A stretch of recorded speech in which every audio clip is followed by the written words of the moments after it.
Бранко Црвенковски одбива да даде одговор што планира и како планира да направи со името на Република Македонија, со идентитетот на македонскиот народ и македонскиот јазик.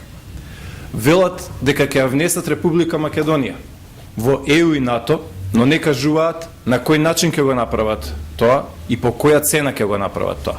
Дали цената за тоа ќе биде идентитетот на Македонија, идентитетот на македонскиот народ, името на Република Македонија, именување на Уставот.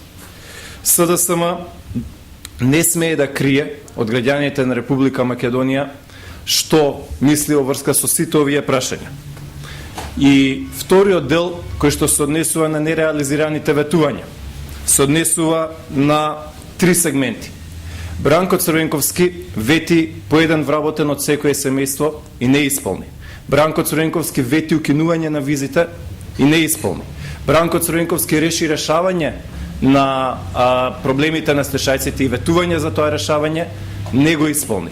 Сега ветува влегување на Македонија во ЕУ и НАТО, иако имаше шанса да го направи тоа, но не кажува по која цена.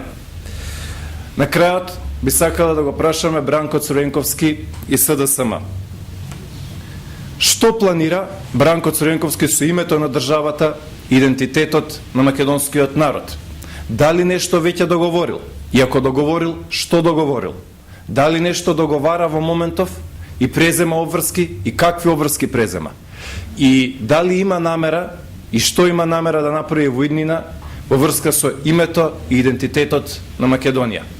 Овие прашања Бранко Црвенковски ги должи како одговор на македонските граѓани, затоа што многу пати во минатото сме виделе дека презема обврски кои што се на штета на Македонија и македонските граѓани, а после тоа бездушно го исполнува.